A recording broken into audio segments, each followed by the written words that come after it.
Jadi sekali lagi saya meyakini penembakan yang dilaporkan Bahar bin Smith atas dirinya ini adalah fiktif belaka.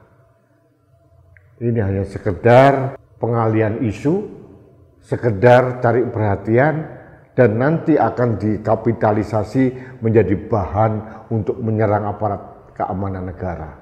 Bahwa seolah-olah ulama dalam tanda kutip itu menjadi korban kriminalisasi. Itu sudah kita tebak arahnya ke sana. Jadi saran saya kepada polisi harus profesional, jangan mau polisi menjadi kambing hitam, dipersalahkan untuk hal-hal yang tidak dilakukan, dan nanti itu akan dikapitalisasi menjadi materi dakwah yang menyerang pemerintah seolah-olah ulama tidak aman di negeri ini. Ini tahun politik.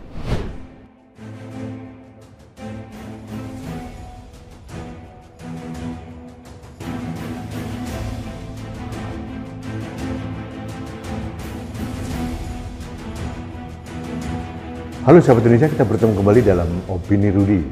Sahabat Indonesia, beberapa hari yang lalu pendakwah agama yang brutal, yang omongannya kasar, dengan kalimat-kalimat yang tidak masuk akal, tiba-tiba melaporkan bahwa dirinya ditembak oleh orang tak dikenal.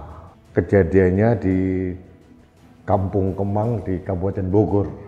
Cukup mengagetkan, katanya ada luka di perut. Tapi anehnya pada saat polisi menindaklanjuti laporan dari Bahar bin Smith ini, polisi tidak menemukan proyektil peluru. Polisi juga tidak menemukan saksi. Aneh nggak sih? Laporan penembakan tidak ada proyektil peluru.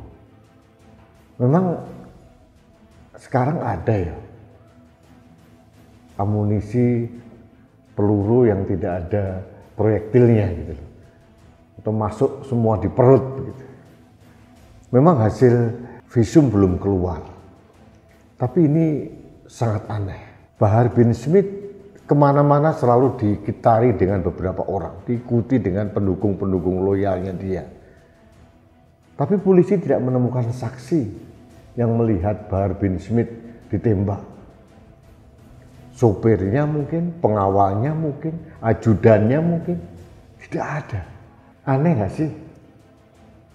Jadi menurut saya ini hanya sekedar drama saja untuk cari perhatian atau caper. Mungkin juga ini adalah strategi dari Bahar bin Smith untuk mengalihkan isu dari beberapa pernyataan-pernyataan dia yang sangat kontroversial. Dia hanya cari perhatian saja, karena laporannya sangat aneh. Meskipun katanya ada luka tembak di perut gitu, tapi tidak ada proyektil, tidak ada saksi. Ini membuat kita jadi kayak orang bodoh. Masa sih ada pelaporan penembakan dirinya tapi tidak ada proyektil peluru, tidak ada saksi. Aneh bin ajaib. Dari pernyataan Kabid Humas Polda Jawa Barat, saya bisa menyimpulkan bahwa ini hanya sekedar akal-akalan aja dari Bahar bin Smith. Ini hanya prank dari Bahar bin Smith untuk cari perhatian. Nanti itu pasti akan digunakan lagi untuk dia ngomong ke pendukung-pendukungnya. Dia akan teriak-teriak bahwa dia menjadi korban. Dia akan teriak-teriak bahwa dia adalah target sasaran. Padahal semuanya fiktif belaka. Bahar bin Smith akan menciptakan atau meng-create cerita bahwa dia adalah korban, playing victim. Ini memalukan sekali kalau benar ini hanya drama, cari perhatian atau pengalian isu. Kalau ini terbukti bahwa laporannya dia adalah palsu, dia bisa dijerat dengan hukuman pelaporan palsu. Polisi harus berani bertindak. Orang ini hanya teriak-teriak saja, pendukungnya sedikit. Mayoritas rakyat Indonesia terutama yang beragama Islam muak dengan cara dakwah seorang Bahar bin Smith. Dakwanya kasar, dakwahnya benar-benar tidak bisa menjadi panutan bagi semua orang. Islam di tangan seorang Bahar bin Smith menjadi Islam yang bukan Islam yang sebenarnya, menjadi Islam yang pemarah, Islam yang suka memaki-maki orang, dan itu bukan Islam yang sebenarnya. Islam itu begitu indah, mulia, damai, dan tidak seperti yang dikatakan atau dipersonifikasikan oleh seorang Bahar bin Smith. Jadi sekali lagi saya meyakini penembakan yang dilaporkan Bahar bin Smith atas dirinya ini adalah fiktif belaka. Ini hanya sekedar pengalian isu, sekedar cari perhatian, dan nanti akan dikapitalisasi menjadi bahan untuk menyerang aparat keamanan negara. Bahwa seolah-olah ulama dalam tanda kutip itu menjadi korban kriminalisasi. Itu sudah kita tebak arahnya ke sana. Saran saya kepada Polres Bogor harus tegas. Kalau terbukti bahwa ini adalah laporan fiktif, harus ditindak dengan tegas. Ada aturannya ke arah itu.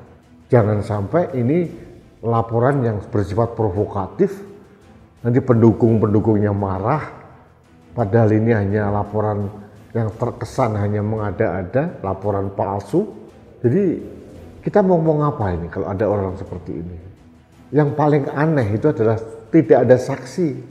Padahal kemana-mana Bahar bin Smith pergi selalu dikawal dengan beberapa orang. Jadi tidak mungkin kalau penembakan ini tidak ada saksi. Polisi sampai detik ini tidak menemukan saksi itu.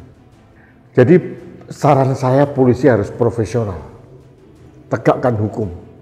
Kalau memang terbukti ada penembakan, cari penembakannya siapa. Tapi dari bukti-bukti awal yang disampaikan oleh Kabid Humas Polda Jabar sudah mengindikasikan bahwa laporan ini penuh dengan keanehan. Tidak ada proyektil, tidak ada saksi, ini bagi saya tidak masuk akal. Jadi saran saya kepada polisi harus profesional, jangan mau polisi menjadi kambing hitam, dipersalahkan untuk hal-hal yang tidak dilakukan, dan nanti itu akan dikapitalisasi menjadi materi dakwah yang menyerang pemerintah, seolah-olah ulama tidak aman di negeri ini. Ini tahun politik. Bisa jadi dia mendapatkan order dari orang untuk melakukan laporan palsu. Jadi sekali lagi harus ditindak dengan tegas. Seperti dulu kita pernah mempunyai presiden laporan palsu dari Ratna Sarumpait bahwa dirinya dianiaya oleh beberapa orang.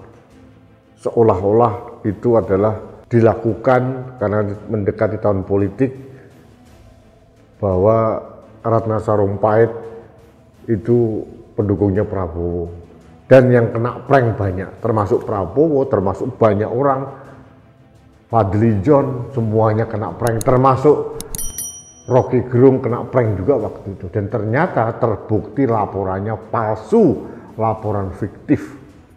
Dan saya minta polisi juga mengelola kasus ini sama seperti kasus Ratna Sarumpait.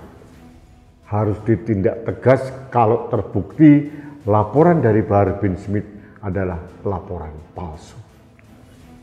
Baik sahabat Indonesia, terima kasih Anda telah mengikuti Opini Rudy. Kita bertemu kembali dalam Opini Rudy selanjutnya. Salam satu Indonesia, salam Pancasila. Saya Rudy S. Kamri.